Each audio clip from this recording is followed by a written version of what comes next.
Hello student, आज का हमारा टॉपिक है बल यानी कि फोर्स। बल क्या होता है, बल की परिभाषा क्या होती है, ये कितने प्रकार का होता है, इसका कहाँ यूज होता है, इसका उपयोग क्या है, ये सब हम आज बहुत ही बारीकी से पढ़ने वाले हैं, बहुत ही बेसिक से पढ़ेंगे।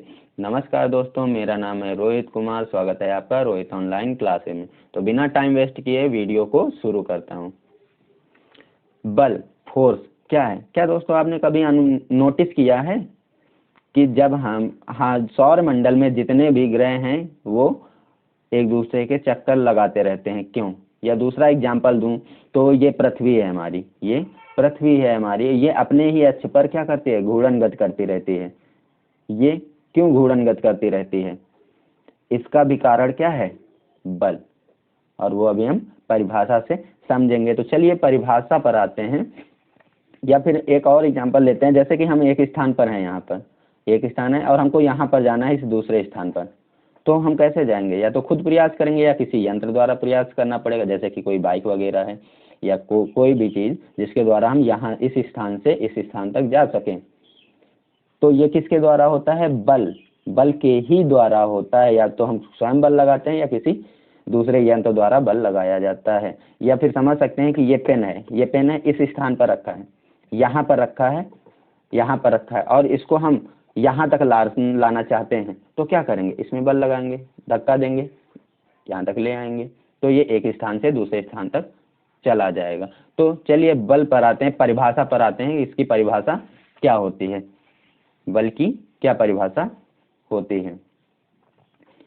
तो आज का हमारा टॉपिक है बल। अब बल की परिभाषा पर आते हैं कि बल की क्या परिभाषा होती है। तो हम इसे दो तरीके से डिफाइन कर सकते हैं, परिभाषा को लिख सकते हैं। पहली, जब किसी वस्तु को धक्का दिया जाए या वस्तु को खींचा जाए तो इस प्रक्रिया को बल कहते हैं।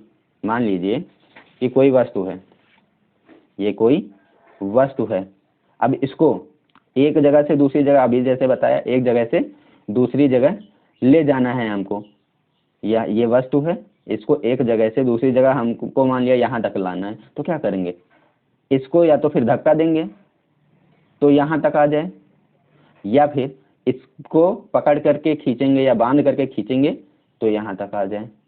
तो ये जो बीच में यही जो प्रक्रिया हो रही है, यही हमारी क्या कहलाती है?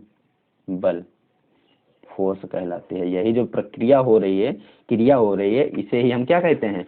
फोर्स कहते हैं। दूसरे शब्दों में अगर कहा जाए, बल एक ऐसी प्रक्रिया है, वही चीज है, बोला गया है बल क्या है? एक ऐसी प्रक्रिया है जो किसी वस्तु की स्थिति को परिवर्तित कर दे या फिर परिवर्तित करने का प्रयास करे, उसे क्या कहते हैं? बल। समझिए कैसे? जैसे कि यहाँ पर एक वस्तु रखी हुई थी पहले, अब इस पर जब हम बल लगाएंगे, धक्का देंगे या खींचेंगे तो इसकी स्थिति क्या हो जाएगी? चेंज हो जाएगी। पहले यहाँ थी, उसके बाद ये यहाँ आ गई, तो ये स्थिति इसकी चेंज हो गई कि नहीं? पहले ये विरामावस्था में थी, बाद में यहाँ से यहाँ तक आने में गतिमान अवस्था में रही, और उसके बाद यहाँ पर आकर के फिर रुक गई, तो क्या हुआ? इसकी स्थिति चेंज हो गई। वही कहा गया है, अगर लेकिन ये वस्तु ज्यादा भारी है, बल कम लगाया जा रहा है, तो क्या होगा? स्थिति चेंज तो नहीं होगी, लेकिन हाँ प्रयास तो किया जाएगा ना। वही बोला गया है परिभाषा में कि बल एक ऐसी प्रक्रिया है जो किसी वस्तु की स्थिति को परिवर्तित कर दे या फिर परिवर्तित करने का प्रयास करें। अब बात आती है बल कितने प्रकार के होते हैं। तो बल दो प्रकार के होते हैं। बल के प्रकार आपके सामने लिखे हैं। संपर्क बल पहला प्रकार होता है, जिसे इंग्लिश में कॉन्सेप्ट फोर्स कहते हैं, और असंपर्क बल, जिसे इंग्लिश में नॉन कॉन्सेप्ट फोर्स कहते हैं। अब संपर्क बल क्या होता है? अब बात करते हैं संपर्क बल की। तो संपर्क बल क्या होता है? संपर्क बल ऐसा बल जो वस्तु के संपर्क में आने पर कार्य करता है। क्या बोला गया? ऐसा बल जो वस्तु के संपर्क में आने पर कार्य करता है। जैसे कि एग्जाम्पल के लिए घर्षण बल, श्यान बल। ऐसा बल जो वस्तु के संपर्क में आने पर कार्य करता है उसे संपर्क बल कहते हैं, जैसे कि घर्षण बल और श्यान बल। अब ये होता क्या है?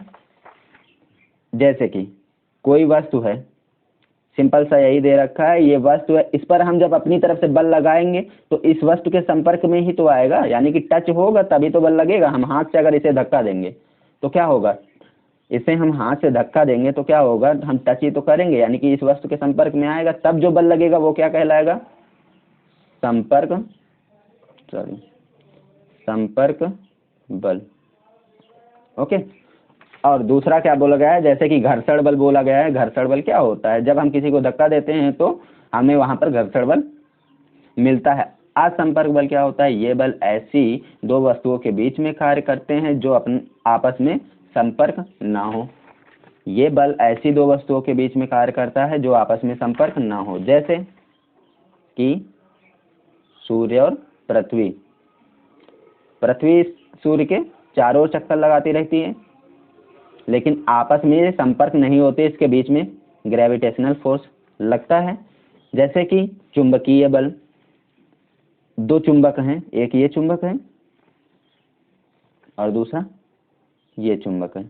दो चुंबक हैं, इनके बीच में मैग्नेटिक फोर्स लगता है, इनके बीच में मैग्नेटिक फोर्स लगता है। आपने नोटिस किया होगा, एक चुंबक इतनी दूर रख दिया, एक इतनी दूर रख दिया, और अगर हम छोड़ दे उसे तो क्या होता है, आपस में दोनों चिपक जाते हैं, वहां पर मैग्नेटिक फोर्स लगता है। तो इसका एग्जाम्पल दे रखे हैं यहाँ पर, दिया गया गुरुत्वाकर्षण बल और विद्युत बल और चुंबकीय बल क्या है, असंपर्क बल के एग्जाम्पल हैं। अब बात करते हैं बल का उपयोग। इनका उपयोग कहाँ पर किया जाता है, तो इनका उपयोग तीन पॉइंट है दे रखे हैं, 3 पॉइंट में इनका उपयोग हम करते हैं। विरामावस्था में स्थित वस्तु को गतिमान अवस्था में लाने के लिए इसका उपयोग किया जाता है। दूसरा, गतिमान अवस्था में स्थित वस्तु को विरामावस्था में लाने में इसका उपयोग किया जाता है, इसी का जस्ट उल्टा। और तीसरा, गतिमान वस्तु की दिशा में परिवर्तन करने के लिए किया जाता है क्या, बल का उपयोग। अब ये तीनों हैं क्या, इसे हम समझते हैं। एक वस्तु है, जैसे मान लिया एक कोई वस्तु है, ये हमारे पास एक बॉल है और ये पूरा ग्राउंड है, हमको ये बॉल यहाँ से यहाँ तक लानी है, तो क्या करेंगे, इस पर बल लगाएंगे, धक्का देंगे, कैसे भी बल लगाएंगे तभी तो ये यहाँ पर आएगी। तो एक स्थान से दूसरे स्थान पर आ गई, पहले विरामावस्था में थी, बाद में गतिमान अवस्था में भी बीच में चलेगी, गतिमान अवस्था में रहेगी। तो ये हमारा फर्स्ट पॉइंट हुआ, जो कि कह रहा है कि विरामावस्था में स्थित वस्तु को गतिमान अवस्था में लाना। जैसे कि कोई वस्तु रखी है, उस पर हम धक्का दे दे तो वो गतिमान अवस्था में हो जाएगी। दूसरा, गतिमान अवस्था में स्थित वस्तु को विरामावस्था में लाने में किया जाता है बल का उपयोग। अब ये कैसे, अब यही जो हमने धक्का दिया था, इस बॉल को धक्का दिया था गतिमान अवस्था में, उसके बाद हम बल लगा करके इसे रोक देंगे। जब ये रुक जाएगी बॉल, वो क्या हो जाएगी, गतिमान अवस्था से विरामावस्था में फिर से आ जाएगी। अब तीसरा पॉइंट हमारा क्या था कि गतिमान अवस्था में स्थित वस्तु को बल लगा करके उसकी डायरेक्शन को चेंज करना, यानी कि उसकी दिशा को परिवर्तित करना। तो दिशा कैसे परिवर्तित होगी, अब ये कोई बॉल थी, ये गतिमान अवस्था में थी, अब ये रुके ना,